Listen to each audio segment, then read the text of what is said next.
இங்க ஹீரோயினோட friend rest ரூம்லயே குழந்தைய பெத்தெடுக்க ட்ரை பண்ணிட்டு இருக்கா. அத ஹீரோயின் அந்த பொண்ணுக்கே தெரியாம லைவ் ஸ்ட்ரீம் பண்ணிட்டு இருக்கா. ஆக்சுவலா ஹீரோயின் மறுபிறவி எடுத்து வந்திருக்கா. முன்னாடி வாழ்க்கையில ஹீரோயினோட பாய் ஃப்ரெண்டும் ஹீரோயினோட ஃப்ரெண்டும் அவளை ஏமாத்திட்டு ரிலேஷன்ஷிப்ல இருந்திருப்பாங்க.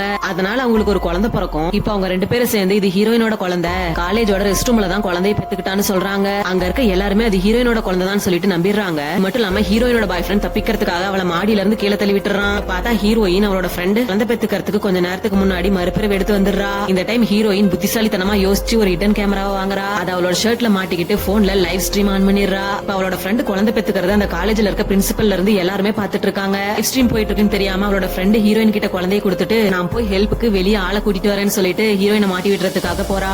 ஃப்ரெண்ட் எல்லாரையும் கூட்டிட்டு வந்து ஹீரோயின் தான் அந்த குழந்தைக்கு அம்மான்னு சொல்லிட்டு மாட்டி விட ஹீரோயினும் இது என்னோட குழந்தை இல்ல உன்னோட குழந்தைன்னு சொல்றா. அங்க இருக்க யாருமே இதை நம்பாம குழந்தையோட அப்பா யாருன்னு கேக்குறாங்க. ஹீரோயினும் என்னோட பாய் ஃப்ரெண்ட் தான் குழந்தையோட அப்பா, என்னோட ஃப்ரெண்டுக்கும் என்னோட பாய் ஃப்ரெண்டுக்கும் பிறந்த குழந்தை தான் இதுன்னு சொல்றா. கேட்டுட்டு அவளோட ஃப்ரெண்ட் இவளுக்கு எப்படி தெரியும் சொல்லிட்டு பயங்கரமா ஷாக் ஆகிடுறா. இதெல்லாம் லைவ்ல பாத்துட்டு இருக்க காலேஜோட பிரின்சிபல் எனக்கு ஹெல்ப் பண்ணலாம்னு சொல்லிட்டு முடிவு பண்றாரு. அங்க வந்த ஹீரோயினோட பாய் ஃப்ரெண்ட் அந்த குழந்தைய வாங்கிக்கிட்டு ஏற்கனவே ரெடி பண்ணி வச்சிருந்த போலியான ரிப்போர்ட் எல்லார்கிட்டயும் காமிக்கிறான். அங்க வந்து பிரின்சிபல் ஹீரோயின் மேல எந்த தப்பு இல்லன்னு சொல்லிட்டு அந்த காலேஜ்ல எல்லாருக்கும் தெரியற மாதிரி போட்டு விட்டுறாரு. கடைசியில ஹீரோயினோட பாய் ஃப்ரெண்டும் ஹீரோயினோட ஃப்ரெண்டும் மாட்டிக்கிறாங்க.